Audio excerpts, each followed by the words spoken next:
Hi everyone, it's 1 o'clock here on IC Radio and I'm Lottie. And I'm Maddy. Welcome back to Science at 1, where we bring the best news, gossip and analysis. And the best music. On our playlist today we have a bit of the Bee Gees, Ethel Cain and Natasha Bedingfield. And on the science menu today we have migrating species, mating rituals and the link between addiction and vitamin D.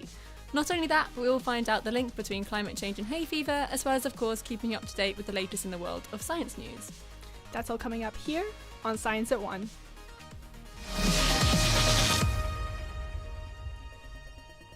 How are you doing today, Maddy? Good. Well, we just came back from a quite long holiday, so we're a little rusty today. So what did you get up to?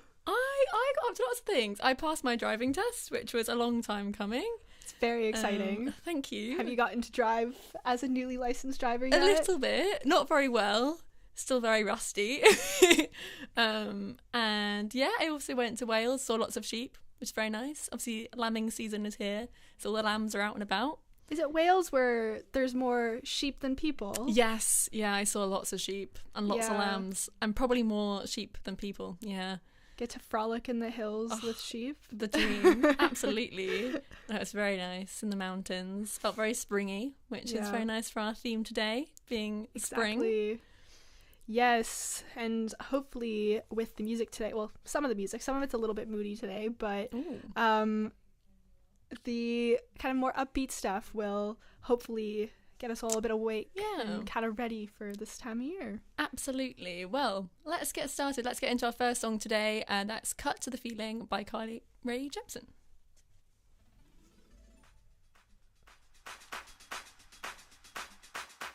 I had a dream, or was it real? We crossed the line and it was we crossed the line, it was on this time. I've been denying how I feel, you've been denying what you want.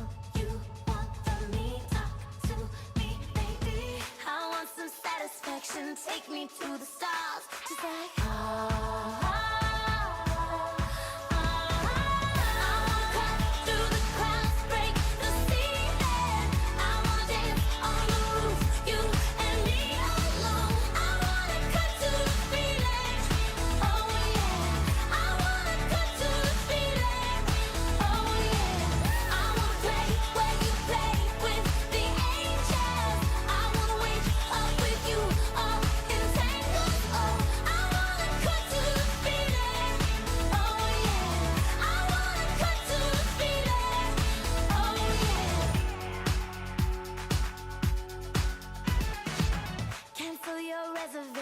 no more hesitations. This is can't make it stop. Give me all you got. I want it all or nothing. No more in between now. Give your everything to me. Let's get real, baby. A chemical reaction. Take me in your arms and make me cut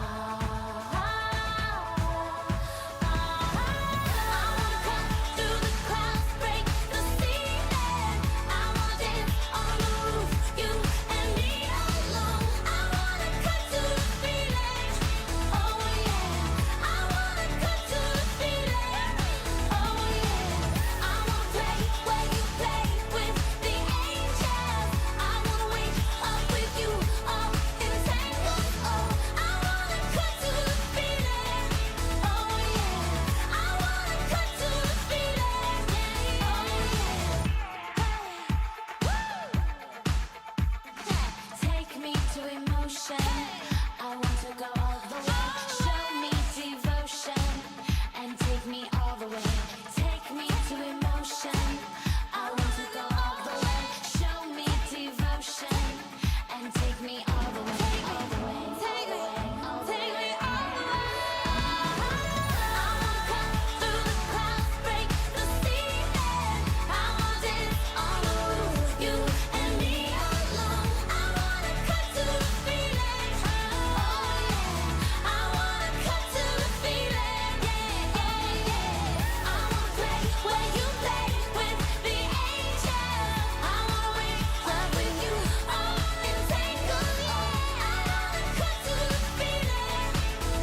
was Cut to the Feeling by Carly Rae Jepsen.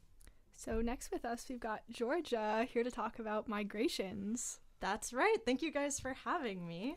I have migrated my way back into the studio today to talk about one of my favorite parts of spring, the cyclical movement of animals. Ooh. The cyclical movement. Yeah. So as you all may have been noticing, the same way that now that the weather is warmer and it's sunnier and nicer outside, all of the people of London are wanting to spend time in London weather, so too are lots of animals. So as the weather gets warmer and days are longer, here in the UK, we're seeing a lot of species returning from their south winter vacations, where they went for a few months to avoid the misery of UK January. Unlike us. Unlike us, we've made a different decision. As longtime listeners will know, we've been here the whole time. But yeah, so many species breed in the north over the summer, so breed up here or farther north in the Arctic. However, when it gets cold and miserable, they fly south because there's more resources that they can take advantage of, things like food and nice cushy habitat. So they lay their young, or they lay their eggs, they breed their young up north, and then spend the summer getting nice and big and strong down south. And I would like to point out that as you're outside enjoying time this month, has anyone here been spending more time outside lately? I have. A little bit. Tell me more, Lottie. I like walking down this river that I live near, and it's really nice. Also, there's a little cake shop, which is obviously a big incentive for me. But it's really nice. I get to see loads of ducks around, and obviously the different plumage of the ducks is interesting, and it's changed from the winter, obviously. Well, there you go. As you're spending your time out by the river, enjoying your cake, maybe taking a picnic, Yes. I recommend that you and all of our listeners keep their eyes and ears peeled for the huge amount of migrating birds that are returning to the UK during their spring migrations right now. In particular, two that I think the audience might be able to hear are cuckoos, which sound just like the clock. I heard one the other day. I heard one yesterday. Cuckoo, cuckoo. I don't know if I've really heard them that often. They sound just like the clock. We don't have them at home, or at least not that I've heard I of. don't think I've ever heard one. Like, maybe when I was younger, but not. But they're Yeah. here. And also turtle doves, which kind of give a morose sound. They are back in the UK in May, and so you guys should all be keeping your eyes and ears peeled until they leave again in August. And I would also like to call out to anyone in the chat, let me know what birds you've been hearing so far this month, or I guess last month. We've just started this one. And let us know in the chat, because I want to keep my ears peeled as much as I can as well. I've been hearing the chiff chaff. Chiff chaff. Chiff chaff. I've been hearing just everywhere. lots of chirping. My Merlin, my Merlin has been picking up so many chiff chaffs. I've lately. always got my Merlin idea. I'm like, oh, hang on a minute, let's see what bird that I always is. know when I'm staying up too late because I can hear the birds starting to chirp. The birds it's in that London, time of year. I know the birds in London are always chirping way too early, in my opinion. Way before it's even like sunrise. To be Do honest. you think it's the street lights? I do think so. I think that's something to do with it. Those are just very There's no busy. birds that wake up at 1 a.m. No songbirds are waking up at 1 They a.m. shouldn't be. But there's a lot of bird talk for me. Longtime listeners will know that my favorite spring migrators are, of course, salamanders, and I'd be remiss not to notice them as the amphibian correspondent of Science at One. Absolutely. And so this is a slightly less UK-specific example, but I would like to shout out for any people in the Northern Hemisphere, places like mainland Europe or North America, that this is big mole salamander migration season. Back home, we've got spotted salamanders. At home in mainland Europe, there's some fire salamanders that are starting to migrate across snow and ice. They're finally awaking from their brumation and crawling over snow, running across roads on cold or on warm, rainy nights to get to some ephemeral ponds for their breeding ceremonies, I guess. And it is one of the most magical things to go out on a nice, warm, rainy night and see all of these salamanders crossing the road. And if you can't go salamandering, I would also like to say, please, if you're driving on a road between kind of a forested area and a wetland this time of year, and you're in one of those places I just mentioned, please watch out. Try not to hit mole salamanders as much as you can, because they're so cute and chunky, and they need to breed in order to keep their populations thriving. I saw a lot of squashed frogs the other day. Oh, it's so miserable, isn't it? The Yeah. squashed frog of it all. And, like mid-mating. Really Wow, sad. that's in very Amplexus. rare. That's wild. Yeah. Well, it's really sad. Don't be the cause of a tragic mating Yeah. incident for frogs. Keep your eyes peeled when you're driving at night. I heard you got your driver's license, Lottie, so this is Yeah. on you now. God, yeah. You can be part of the solution. Yeah, I don't want to be part of the frog problem. I don't want to be part of the frog squishing problem. The froglum, I guess. The froglum. Well, thank you very much, Georgia. That was really enlightening. I feel like Yeah. I want to be part of it. I want to be an ephemeral pond. Ephemeral pond. Ephemeral pond. That's where I want to be right now. Yeah, it's one of my favorite times of year, so I'm happy to come share it with everyone. Absolutely. Well, thank you very much. We're going to go back to the music now. So here's Spring into Summer by Lizzie McAlpine.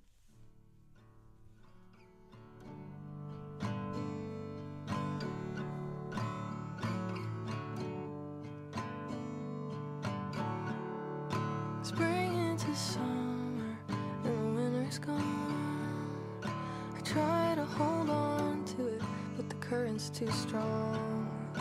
Somebody finds me in the state I am.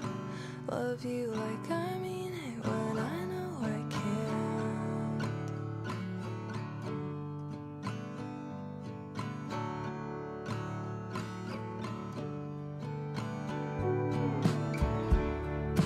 Hold it against me, cool to the touch. Nobody knows what it's like to be us. Somebody finds me in the shallow end. Love you like I mean it just because I can.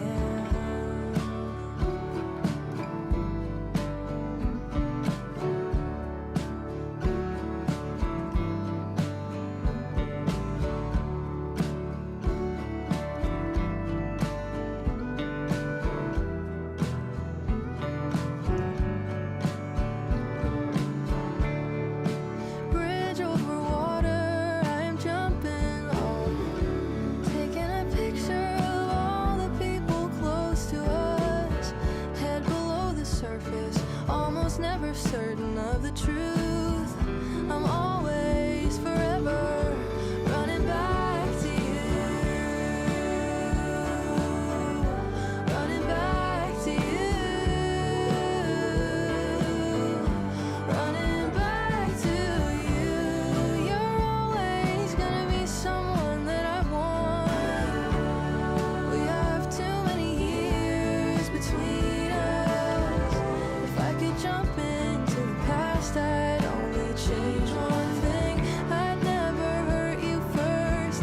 I'd never let you leave. And now I'm here forever, running back to you.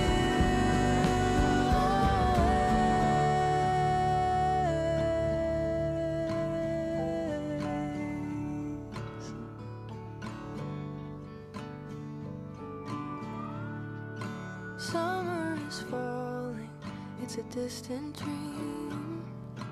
If I turn around, you're running back to me.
That was Spring into Summer by Lizzie McAlpine.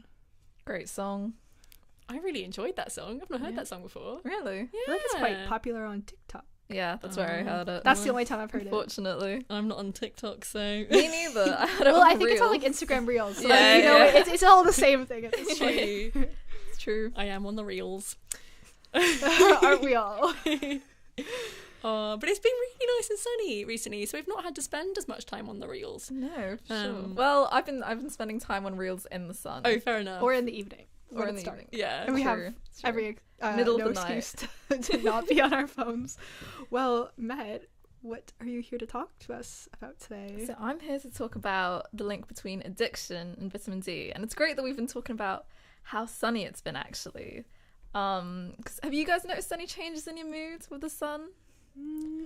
I feel like more stressed to go out and do stuff Oh, because I okay. feel guilty if I like stay at home, but also slightly better. Yeah. Yeah, I do feel like, I think yesterday it was so nice, and because I wasn't Yeah. inside. The worst thing is when it's really sunny and you're inside, especially in where we study, in that room where there's no windows.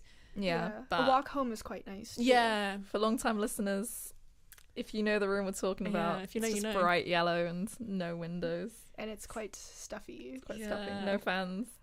And It's, yeah. But anyway, the point I was trying to get at was that a lot of people have been feeling a bit better with daylight savings ending, and also the fact that the past week has been super sunny. I agree. Yeah, Getting the so you're vitamin D. Exactly.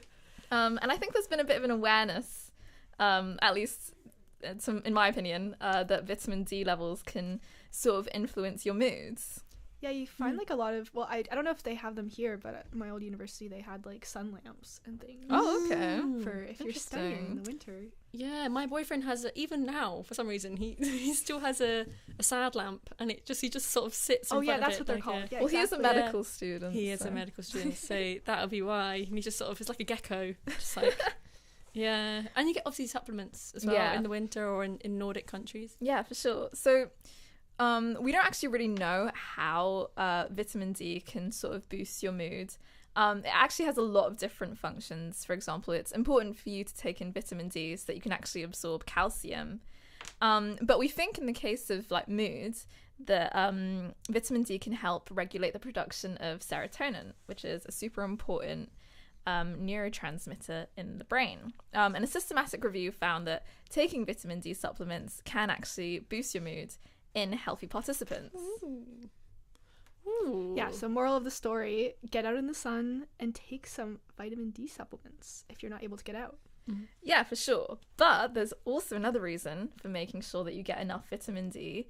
So a study in 2021 found that vitamin D deficiency can actually increase your risk of addiction to opioids.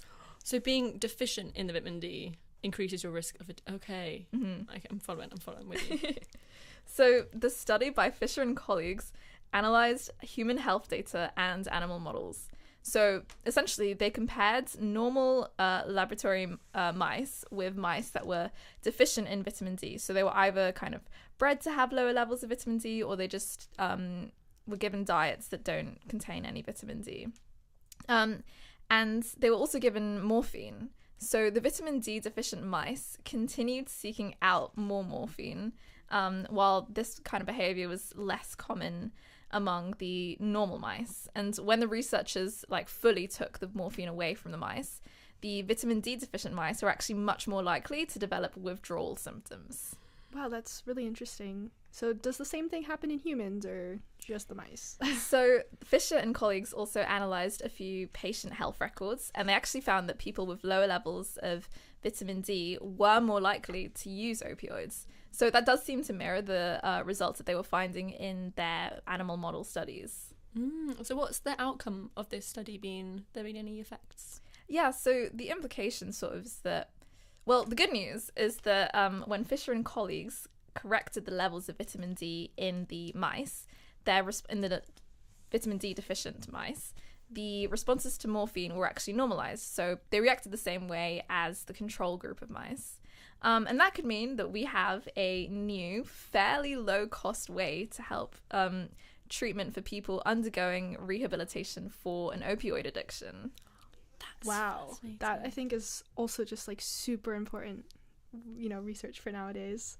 Yeah. And Yeah, absolutely. It's gonna help a lot of people. Hopefully. Such a simple. I mean, it's something that's so available anyway. Vitamin It D is supplements. yeah, it's very available. It's quite easy to produce, from my understanding. Or just get vitamin D supplements or the kind of sad lamps like your Yeah. boyfriends. Yeah. Well, and I wonder. Yeah, Sorry. I'm sorry. I was No, gonna you just go. say it's quite inexpensive too. Like, Yeah. it's will make it super accessible. I wonder if in places where there's less sun, there's more opioid addiction. Is that a That silly could be I feel thing like that to could be think? quite interesting actually. Yeah. Like also if there's like a lot of like surgeries and stuff. Yeah. Or like if people have surgery in the winter and then they're given morphine, are they more likely to become addicted to opioids afterwards? That's really interesting. Something, if any, neuroscientists are out there Yeah. listening to this. Someone get on that project. Yeah. Maybe you're gonna go back to the world of science, Matt. Ooh, Yeah. I Science don't know about that. research, I should say. Oh, well, thank you very much, Met, for joining us. We're going to get back to the music now. We're going to go to Nirvana with Bloom.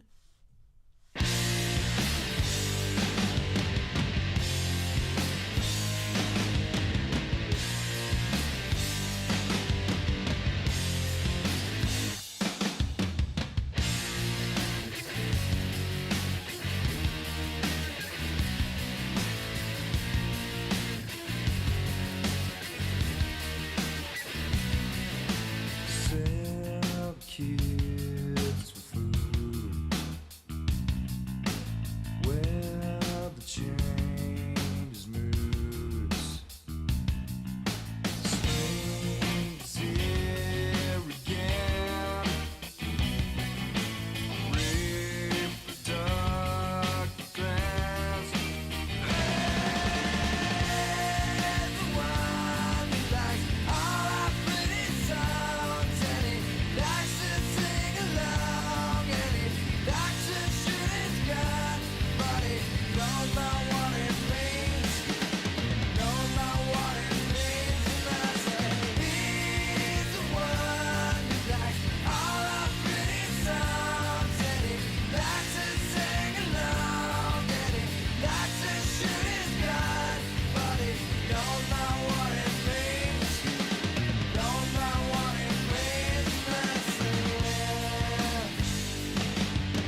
That was In Bloom by Nirvana. So I'm still here. We're happy about it. Yeah. Really happy about it. I didn't want to leave. And I thought we've been talking a bit about how sunny it's been lately. But something else I personally noticed has been the hay fever. Yes, I agree. It's definitely been hay fever tablet time now. And eye drops. Don't True. forget the eye drops. Yeah. Yeah, I've been getting it super bad lately. And I keep saying to like myself and other people like, oh, it's climate change. Climate change is making my hay fever bad. But then I was like, hang on, I should probably check. Is it actually from climate change? So I decided to do a little research. What did you find? Is this theory correct? Well, surprisingly, to me at least, there's actually not that much literature on how climate change has affected hay fever. There's a review published in 2022 by Singh and Kumar on climate change and allergies. And they found evidence that increases in carbon dioxide that, are a result of fossil fuels affect plants in several ways. So, for example, it can boost pollen production. It can increase the duration and the intensity of pollination and flowering patterns.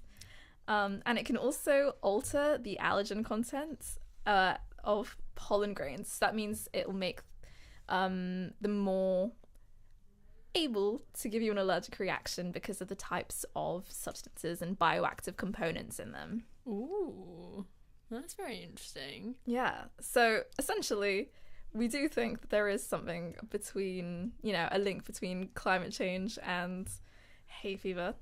So for all you hay fever sufferers out there, I was right.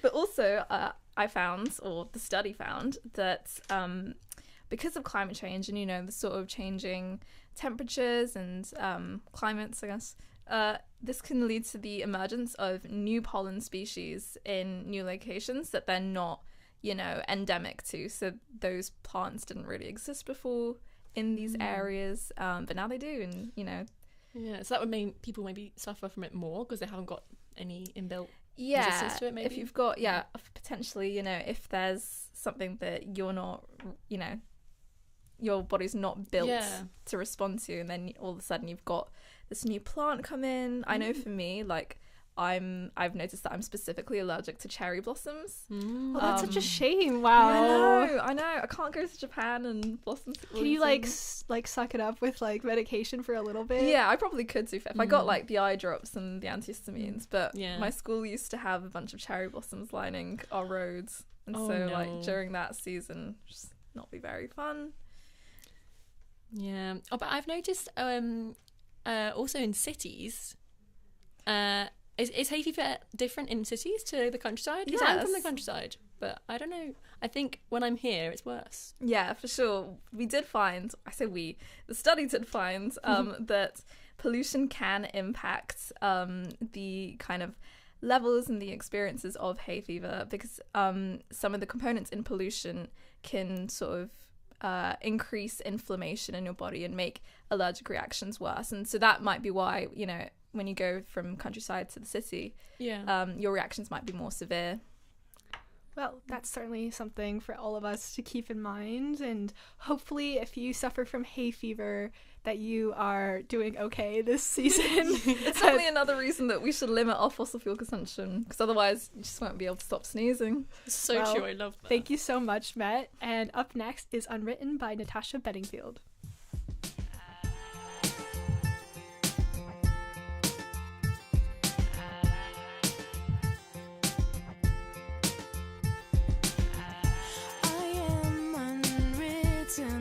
Can't read my mind, I'm undefined. I'm just beginning, the pen's in my hand, ending unplanned. Staring at the blank page before you, open up the dirty window, let the sun illuminate the words that you could not find. Reaching for something in the distance, so close you can almost taste it. Release your inhibitions, feel the rain on your skin. No one else can feel it for you, only you can let it in.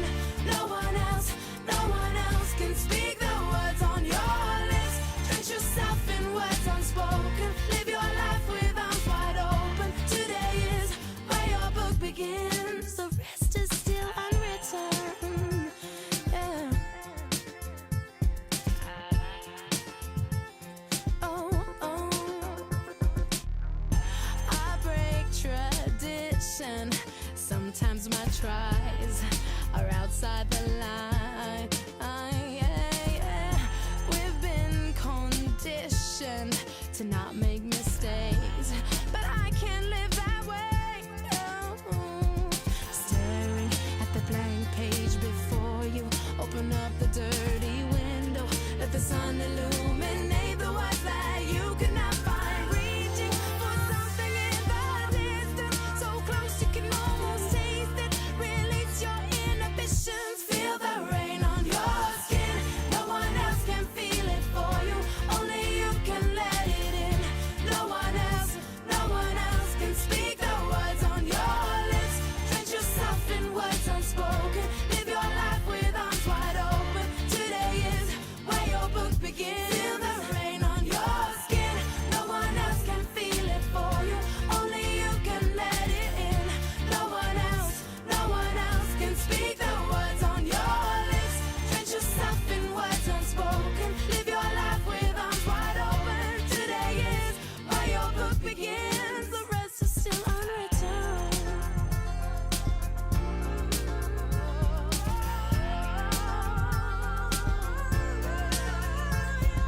Staring at the blank page before you, open up the dirty window, let the sun illuminate the words that you cannot find. Reaching for something in the distance, so close you can almost taste it. Release your inhibitions.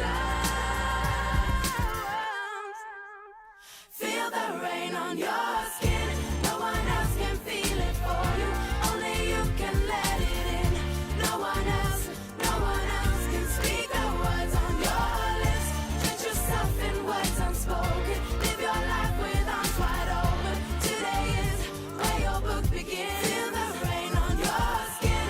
No one else can feel it for you, only you can let it in.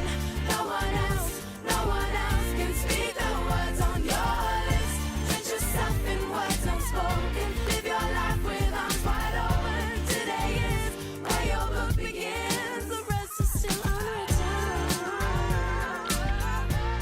The rest is still unwritten.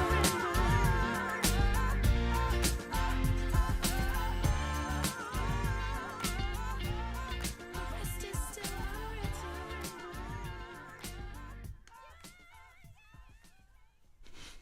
That was you're listening to IC Radio. This is Science at One with me, Lottie.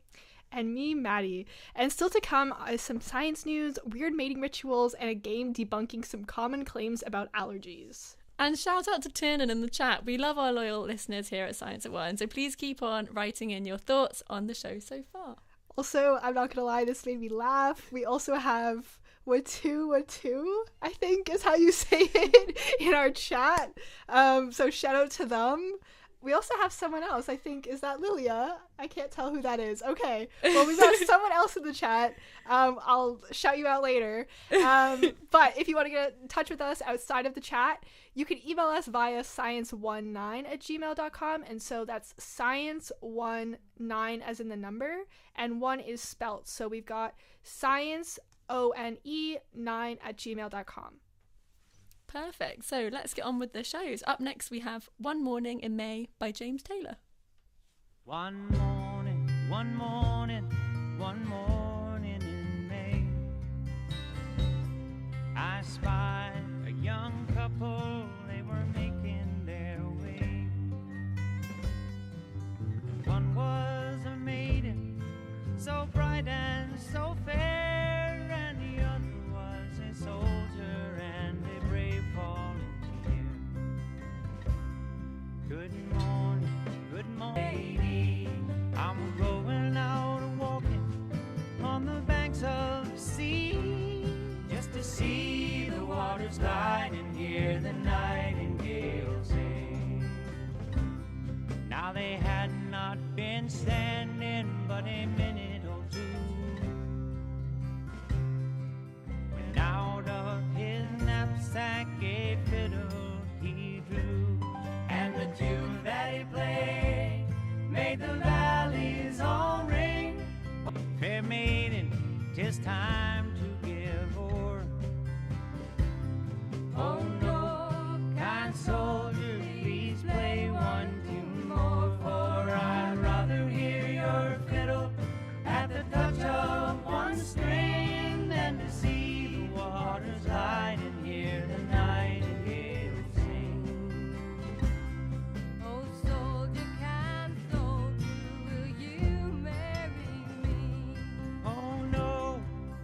maiden that never shall be.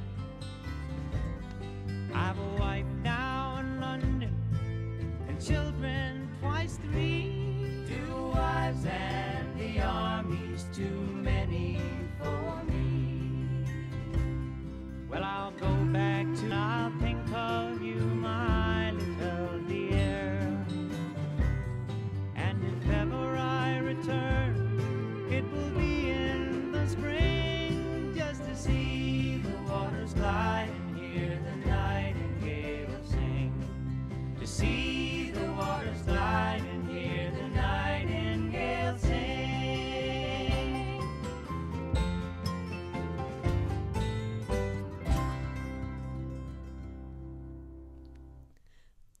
That was One Morning in May by James Taylor. So for our next segment today, we have the news with Georgia. Welcome back, I should say. Yeah, hi. Thanks for having me back today. I'm always trying to be on top of the latest science news. I don't always do the best, but I have heard about some pretty cool stories in the last few weeks since we've been on the air. So there was kind of a wealth of options. Ooh, I'm very excited now, Georgia. Well, don't get too excited. I may have oversold myself, but the first story was very exciting to me to hear about because it's a topic that's super near and dear to my heart. This is another callback to my amphibian correspondent-ism. But this story is about the axolotl. I love an axolotl. Aren't they just the cutest? Fun fact about the axolotl, well, about me, is that my friend calls me Dossel after That's axolotl. so cute. I Anyway, might be changing your contact name after absolutely. the show. Sorry, I had Lottie. to make it about me. I don't know why. Whereas I'm a noob, but I had to just look up what an axolotl looked like because I can't picture one in my head. Oh my goodness. So axolotls are like I would say the cover image, like poster child of cute amphibians. They've got these like huge frilly gills. A lot of people say they look like Pokemon. They're so cute. And they're very common to have as pets because of this cuteness, although in some places they're illegal. I know in my hometown they are. But they are also super common in captivity as lab animals. They're the most experimented on amphibian worldwide. They're kind of like the lab rats of amphibians because they have all this like regeneration ability that we don't have time to get into right now. Anyway, anyone in the chat who would like to hear more about axolotls, send us in an email because I'm happy to do a full segment on them. But one thing that is kind of sad about axolotls from a conservation perspective is that although there are millions of them that live outside or in captivity, they are super critically endangered in the wild. They're endemic to 1 or 2 lakes in Mexico, and there are thought to be certainly less than 1,000, maybe as few as 50 individuals in the wild alive today. So super critically endangered. That's really sad. So there's more pet axolotls than wild axolotls. By like a absolute landslide. Absolutely. Not to mention as lab animals. So they're not necessarily going to go extinct soon from an amount of individuals perspective, but they could very well become extinct soon. But a small light of hope in this particular area of this otherwise pretty bad news story is that researchers have recently started testing if captive bred axolotls, which we have plenty of, can be reintroduced into the wild. And they've recently run a 40-day trial where they did that in some restored lakes where the pollutants and predators that have been threatening axolotls have been removed. And they found that not only were the individuals surviving and moving, they were actually thriving and like had grown since they were released, meaning they're able to hunt and forage for food. Yeah, and I've found this was very thrilling because I've been quite worried about natural dwelling axolotls for a long time. And this is the first like real step towards reintroducing them to their native habitat that I've seen. And it's just bodes really well. We could be bringing back one of our most charismatic amphibian species to the wild in a really meaningful way. You're certainly also getting everyone in the chat really excited because you've got Tiernan, Lilia, and what you, I've got corrected on how to pronounce that. They are all jumping back and forth, also commenting on the fact that they were referencing your amphibian correspondent previous segments. They said, Tiernan said specifically, a likely thing for Georgia to talk about. So what can I say? We've got the expert here. I love me some amphibians. I can't lie. But this is a news segment and not amphibian time. That's in a couple months. So let's get into my next story, which is more on the public health side. We are talking about the COVID-19 vaccine. Oh, that feels like it's been and gone though. No Well, offense to your news.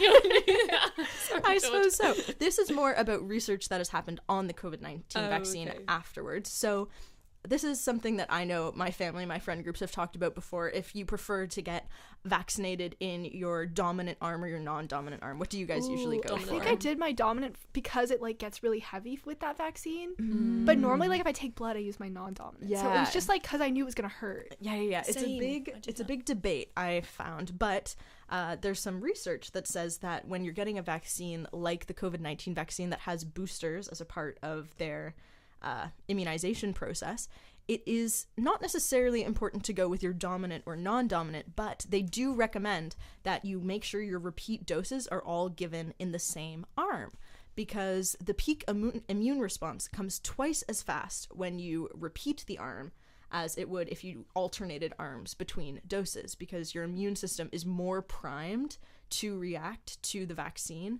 if you're getting it in the arm where you have already gotten the vaccine. I feel like a lot of places were only administering it in the same arm, or maybe that's just what I was used to. But I feel like a lot of the time they were kind of like they would mark it and keep it in your record. Yeah, I think so. I think that I remember being checked. I don't know that anyone like made sure that I was doing the same arm, but it's interesting. However, I will say they found that this faster immune response only matters for the first 2 weeks. Once you hit the 4-week mark, it really doesn't matter quite so much anymore. And then you have kind of the same sustained immune response for 4 to 6 months afterwards. So this is kind of interesting going forward for future vaccination or immunization regimens that may need to come into play as well. But again, only really matters for vaccines where you have multiple doses as well. Your flu shot, which you get once a year, don't you need to get worry it. about it too much. I'm really bad about getting flu shots. Anyways, well, thank you so much for telling us about that. Yeah. Up next, we've got Dancing in the Dark by Bruce Springsteen. Love this song.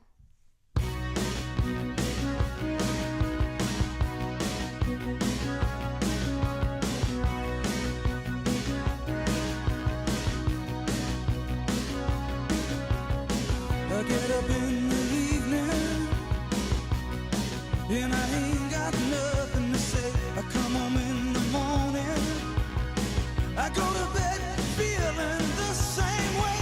I ain't nothing but tired. Man, I'm just tired and bored with myself. Hey there, baby, I could use just a little help. You can't start a fire. You can't start a fire without a spark. This gun's for hire, even if we're just dancing in the dark.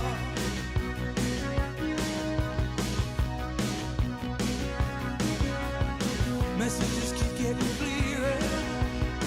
Radio's on and I'm moving round the place. I check my look in the mirror. Wanna change my clothes, my hair, my face, and I ain't getting nowhere. I'm just living in a dump like this. There's something happening somewhere. Baby, I just know that this. You can't start a fire. You can't start a fire without a spark.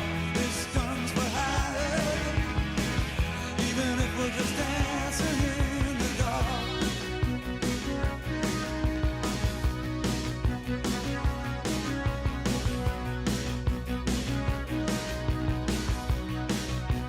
I shake this world off my shoulders. Come on, baby, the laughs on me. Stay on the streets of this town, and they'll be carving you up alright. You say you gotta stay hungry. Hey, baby, I'm just a fast star tonight. I'm dying for some action. I'm sick of sitting around here trying to write this book. I need a love reaction.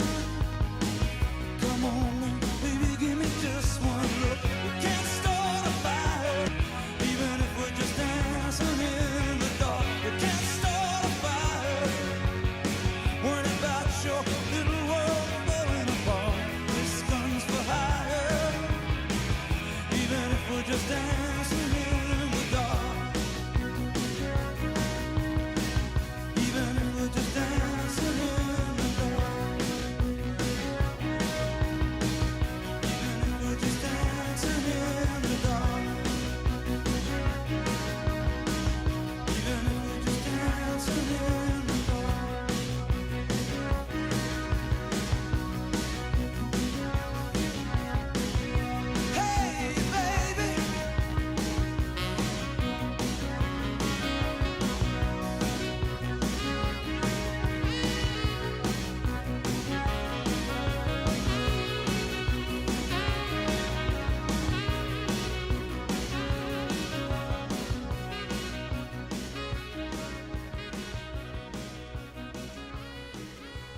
That was Dancing in the Dark by Bruce Springsteen. So, Maddie, I hear today you're going to share with us some mating rituals. Yeah, so since it's springtime, this is one of the most exciting times a year for, this natural phenomenon, mating. Obviously, it's quite important to the whole stability of our ecosystems. Yeah, circle of life. Exactly. So there's a lot of animals that obviously, well, every animal does it. So, of course, there's going to be some eccentric ones in that bunch. So today we're going to talk about some weird mating rituals. So, Lottie, have you ever heard about how giraffes mate? I haven't. I think it might be quite complicated. I don't know why. The height. Well, that's a good thing that you mentioned, but I wouldn't say that it's complicated more than it's an interesting way that they get around that height issue, which is that male giraffes actually, this is going to sound really gross, so if you're eating, take a moment, but they pee in the male's mouth. Because males are able to tell if females are fertile if specific pheromones are present in the female's urine. Oh my god, that's crazy. So basically for this, the male will basically nudge the female and like sniff her genitalia, and after a few nudges she basically will then urinate into his mouth. And he has, like, there's this process called the Flehmen response, which basically allows them to breathe in through their nostrils from their mouth. And this is when they smell their potential partner's pee. And not that other animals don't sometimes smell pee with mating, but because of this height issue, which you mentioned, they're too tall to do it that way, basically. Oh, interesting. Yeah. I think I might have seen pictures of this happening, actually. I don't know. I haven't even seen that. I avoided pictures at all costs. Oh, okay, maybe I have. Well, just, Dave Attenborough doc vibe, not anything else. Anyway, given how wild that one was, I'm curious to any more you have in store for us. Yes, so opposed to giraffes, where the males are more dominant, obviously in this case, at least in terms of like having to take the feed, we see that with black widows, females are fully in charge. And this is because the females are about twice as large as males. So the smaller males, who are the suitors, have to take some precautions when approaching a female's web to basically differentiate them from prey. And they do this by vibrating their abdomen, and I guess a way that a lot of places that I was researching this at, a lot of websites can describe this as vigorous rump shaking. So basically, probably just like rubbing really heavily against a web. But that's just to cause these signals to actually get coursed across the silk strands. And it's this different frequency from a lot of males. So actually, it's something that is very evident to the black widow as being from a fellow, well, at least from a suitor. And I mean, I suppose if she doesn't want to mate, I don't think that's going to turn out very well for the male. Oh my gosh, that's fascinating. Yes. So, I'm not going to lie. For this last one, I'm going to I've been saving this weird one. So if you thought the pee was weird, just wait for this one. Okay. So it's a bit aggressive. Do you have any idea of what animal I might be referring to? Okay, I'm thinking aggressive. I'm thinking like rhino. I don't know why. I think I'm thinking of giraffes and I've gone with rhino. Am I completely smaller? Okay. Ant. Okay, a little bit bigger than that, but that's not bad of an answer. I'm actually talking about sea slugs. Okay. So basically, sea slugs are one of those animals that are intersex initially, so they have the female and male sex organs. And when pairs come together to mate, they actually stab each other between the eyes with this needle-like appendage, which they call a penile stylet. And this, basically, as it was described, is prostate fluid just being pushed into the other sea slug. That's crazy. So scientists aren't really able to understand why exactly they target this part of the body for stabbing, but it's suspected that the hormonal ejection in this specific spot is for successful fertilization. But it is quite aggressive. Whoa. Yeah, so if you ever think about sea slugs, just know that they pack a punch. God, I wouldn't want to mate if I was a sea slug. I would not want to be involved. Well, then you just be intersex for life, which That's I mean, there's alright. nothing wrong with that. I'm happy to just sea slug around by myself. Solo Yeah. sea slug. Anyway, on that note, let's turn back to the music. Up next is Inconsolable by Katie Gavin.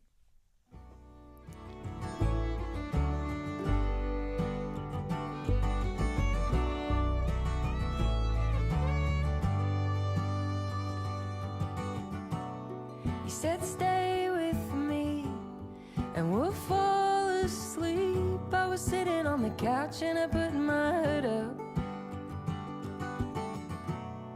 Couldn't let it be, couldn't let you see. If I could have done better, then you know I would have. Wanna say it first, but I don't have the words. We're from a long line of people we describe as inconsolable. We don't know how to be helped. Yeah, we're from a whole hood of households full of beds where nobody cuddled. We don't know how to be held. But I've seen baby lizards running in the river when they open their eyes, even though no one taught them how or why. So maybe when you kiss me, I can't let you see me cry. And if we keep going by the feeling, we can get by.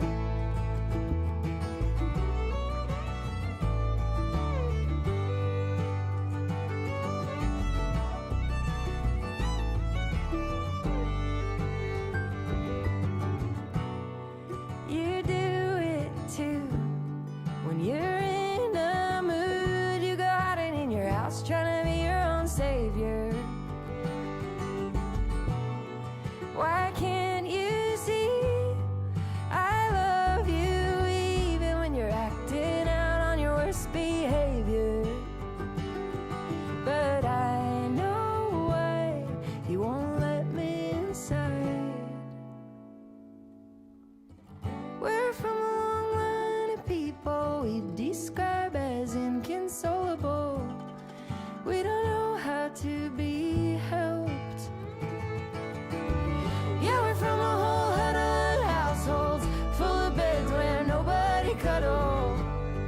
We don't know how to be held. But I've seen baby lizards running in the river when they open their eyes, even though no one taught them how or why. So maybe when you kiss me, I can let you see me cry. And if we keep going by the feeling, we can get by. If we keep going by the feeling, we can get by. Hey. Ooh-hoo, ooh-hoo, ooh-hoo. Hey, hey.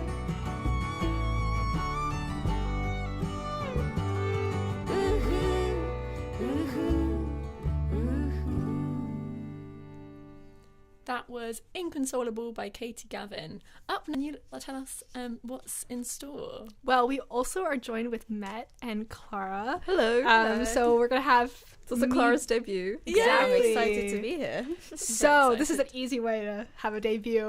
No stress because I have the harder job in this case. Anyway, so we're going to be doing allergies and we're going to talk about fact or fiction. So I'm Love. going to I'm someone say with a a statement. lot of allergies. Well, some of these are maybe a ready. bit tricky. Some of them might be easier, especially for listeners at home if you're very familiar with allergies, but I tried to better do my win than best that. to do a bit of a combination. So to start with, thunderstorms can worsen pollen allergies.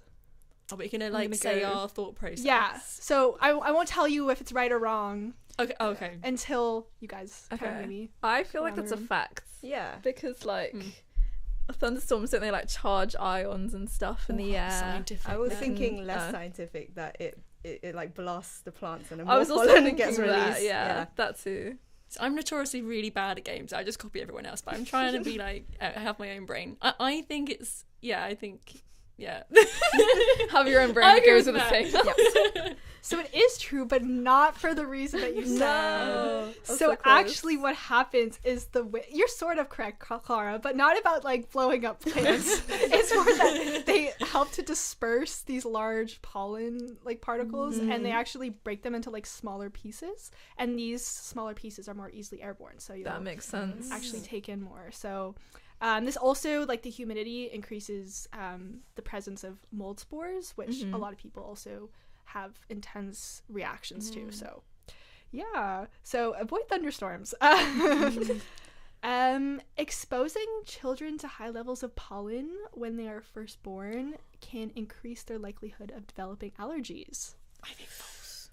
I've Oh, sorry, I don't know why I whispered that. yeah, I was like, I think false. too, I think it's the opposite. yeah, Yeah. I think Into like Yeah. a lot of different bugs and allergens and whatnot. So this one's actually true. Sorry, guys. yeah, you misled So, us, unlike- Lindsay. A lot of foods where if you actually have children eat them earlier, like peanut butter, if you have this exposure, so even if you have like pets, maybe like a lot of pets, so pet dander, pollen, dust mites, it actually makes your immune system overwork, and so you become really sensitized. Damn. Is that why I've got asthma? It's my parents' fault. No, I mean, I don't know. Sorry. But I presume It's always their fault. more so just like really early on. So I'm sure if you have like a 5-year-old and then you bring them around, it's probably a little bit okay. But Yeah. okay, eating spicy foods can alleviate allergy symptoms by reducing inflammation in your airways. I feel like I feel like that's Okay. fiction.